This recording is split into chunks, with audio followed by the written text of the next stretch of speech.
Avant de parler, je remercie d'abord la télévision de nous donner l'occasion de parler de ces bels événements. Il rentra tout triste chez lui à la maison.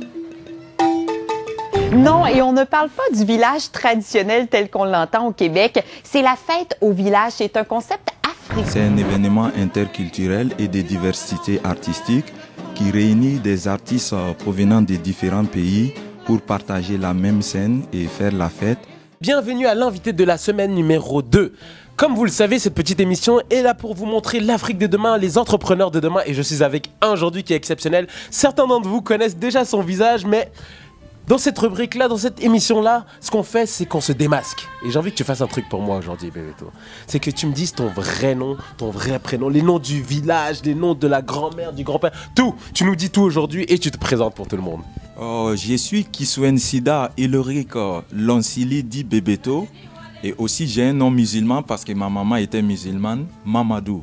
Donc c'est kilométrique là. Ah, c'est kilométrique, mais ça, oui. Ça c'est normal, ça c'est nous, ça c'est tout le monde a ajouté pour lui. Donc mais ça fait qui on est.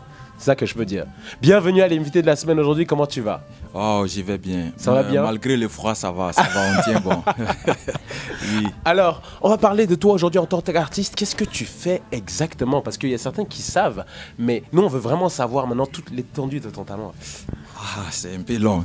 Je suis d'abord conteur, comédien, producteur, animateur et aussi agent de booking.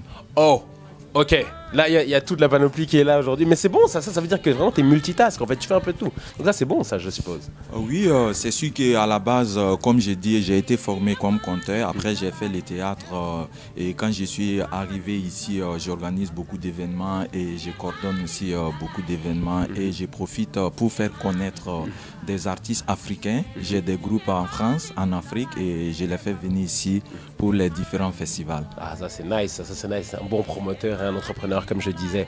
Alors moi j'ai envie, tu sais là aujourd'hui on a envie de découvrir ton histoire vraiment. Où est-ce que ça a commencé? D'où est-ce que tu pars? Donc moi j'ai envie de parler de toi et dans les débuts. Comment c'est parti comme ça? Comment tu t'es dit, ok, je me lève, là je me lance et tout? Et ça c'est une belle question. Tout est parti bien sûr dès mon enfance. Je viens du Burkina Faso, un pays en Afrique de l'Ouest. Et je suis Mossi. Je viens d'un petit village qui s'appelle Zam, dans le centre du Burkina Faso. Mais je suis né à la deuxième ville du Burkina Faso, à l'ouest, Bobo-Dioulasso, qui est une ville très culturelle. Et à Bobo-Dioulasso, quand moi j'étais jeune, les contes occupaient tellement une place de choix. Et à la tombée, sous la pleine lune, les grands-pères nous réunissaient, ils nous racontaient des histoires, des contes. Et tout est parti de là. Je suis allé au centre Guélia. Et après le centre Guélia, j'ai participé à beaucoup de festivals. J'ai fait 8 pays en Afrique avec ma troupe pour faire des festivals. Et aussi, j'animais une émission de contes dans ma deuxième ville. Et ça s'appelle Tombaro. C'est chaque lundi, c'est des contes à la radio en direct. Oh, sérieux? Ok, non, mais là, il peut prendre ma place. Là, tu peux prendre ma place, en fait. Tu peux t'interviewer toi-même, là, puisque tu fais tout comme ça. T'es un super-héros. Non, c'est bien. On aime ça, on aime ça, on aime ça. Donc là, tu parles de cette émission-là, maintenant. Et bien sûr, il y a la connexion maintenant avec le Canada. Là, on est au Canada, maintenant. Ce qu'on veut voir, c'est ces entrepreneurs-là, maintenant, en Occident, ici, qui sont venus exporter cette culture-là. Comment s'est fait ce changement? J'ai fondé mon organisme qui s'appelle La Fête au Village et Rencontre des Cultures, dont le mandat est de diffuser et promouvoir la culture africaine d'ici et d'ailleurs. Et ces projets, l'organisme produit les soirées des fêtes au village, qui est un événement qui réunit des artistes de différentes nationalités sur une même scène. Et aussi, c'est un souper, les gens ils viennent, ils mangent et après les artistes ils font les spectacles. Et ces projets, on a commencé ces projets à Montréal en 2011. Et après, on a élargi le projet à Québec. Et actuellement, le projet est présenté dans 6 villes et à l'ATU. Wow. À l'ATU depuis 2 ans. Waouh! Vous me parlez d'un projet qui a réussi et qui prend son ampleur ici à Montréal. Ça, c'est bien. Au Québec, même. Au Québec. Et j'ai envie de te poser maintenant la question. Parce que là, tu entreprends dans tout ça, tu fais tout ça, mais on a tendance un peu à oublier l'importance des contes en Afrique et la vraie valeur des contes. Moi, j'ai envie que tu me dises c'est quoi la vraie importance d'un conte? Qu'est-ce que représente le conte en Afrique?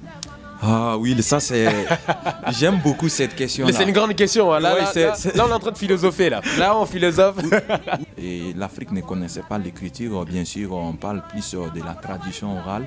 Les contes, c'est l'élément important de la tradition orale. C'était un élément sensibilisateur, c'était un élément d'information, un élément qui montrait les bonnes choses. C'est comme les films, c'était un film. Les contes, c'est comme un film. On vivait ça en live. Ici, on parle des jeux électroniques, mais en Afrique, c'est beaucoup plus les contes. Il y a une partie dans cette petite émission où j'appelle ça la performance. Okay?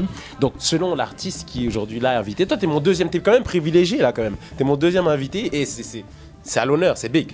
Quand même, c'est big, j'aime ça. Mais je suis flatté.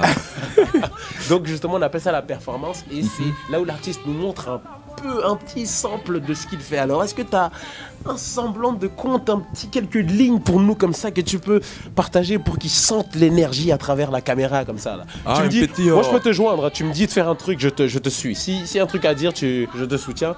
Mais en attendant, c'est toi à l'honneur. Un petit compte. Je vais partir plus avec la chazesse africaine. Et tantôt on parlait des projets des Africains ici. C'est ça, j'ai salué cette initiative-là. Quand Mo m'a invité, j'ai dit mais c'est une belle initiative de donner l'occasion aux Africains qui ont des projets ici de faire connaître leurs projets. Et Amadou Ampateba, homme sage africain, il a dit ceci: nul ne peut voir tout seul les sommets de son crâne.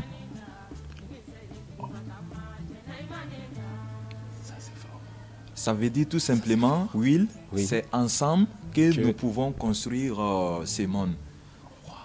Donc ces projets, c'est gratuit pour tout le monde. Donc si on pratique ça ici, un peu partout où nous sommes dans ces mondes, on se donne la main et on avance. Wow. Ça c'était intense, ça c'était puissant, ça c'était vraiment puissant. J'ai même envie qu'on l'écrive juste en bas ici. Est-ce que vous le lisez ou pas? Oui, là ils le lisent, ils l'ont retenu. C'était tellement puissant, vous n'avez pas senti ce petit moment électrique là pendant 2-3 secondes sur le plateau. Je suis sûr que vous l'avez senti aussi. Ça, j'adore ça. Il y a quoi comme projet à venir pour toi? Les projets à venir, effectivement, actuellement, nous sommes en train de travailler fort sur les projets de 2015. Le premier projet, le mois de l'histoire des Noirs, qui est notre mois. Et chaque année, moi, j'ai fait des événements, pas un seul événement, mais des événements dans quelques villes pour souligner ces mois. Et en 2015, j'organise un gros événement parce qu'on va réunir beaucoup d'artistes africains et haïtiens pour partager cette chose-là que nos ancêtres nous ont inculqué. Et le titre du projet, ça s'appelle Bahiri. Bahiri qui veut dire la terre de nos ancêtres. Au mois de février. Ça, c'est le premier projet. Le deuxième projet, bien sûr, le projet Hommage aux femmes qui aura lieu l'année prochaine, le samedi 7 mars et le dimanche 8 mars, et où nous allons rendre hommage aux femmes aussi. C'est un projet festif. Pas seulement festif, il y a aussi des colloques, des ateliers et des formations. Après le projet Hommage aux femmes, on rentre maintenant dans la programmation annuelle des différentes soirées faites au village. On commence le 18 avril ici à Montréal, on va aller à Terrebonne, à Québec, à Trois-Rivières, à Sherbrooke. Et l'été, comme j'ai dit tantôt, je suis agent booker. Je vais faire découvrir une grande artiste burkinabé en 2015 ici. Et c'est une surprise, je ne peux pas dire d'abord. On a de l'exclusivité en plus aujourd'hui. On a l'exclusivité. On a le futur du futur. C'est-à-dire qu'on est dans l'afrofuturisme, mais il y a le futur encore qui arrive. Oui, et on va faire quelques festivals. Et moi, je coordonne aussi quelques festivals. Chaque année, je coordonne quelques festivals et j'anime aussi des festivals l'été. Est-ce que tu as une petite autre citation pour moi, comme ça, là, que je peux te voler? Est-ce que tu en as une autre? Une citation. En Côte d'Ivoire, on dit ceci: quelle que soit la petitesse d'un éléphant, ses testicules remplissent une marmite. On va même finir sur ça, tellement la testicule sont remplies en ce moment. Merci Bebeto. Je te remercie, tu reviens quand tu veux. Et tu es toujours le bienvenu ici à Miss Afrique. Mais on te remercie vraiment pour ta sagesse aujourd'hui et pour ton apport ici à l'Afrique. Merci. Merci, ça fait plaisir. Et big up à Miss Afrique, vraiment une belle équipe. Mo, Doro et mon ami Charlotte B. Bon vent à Miss Afrique. Un bel projet. Merci beaucoup et tu reviens quand tu veux. Au revoir, à la prochaine. Merci.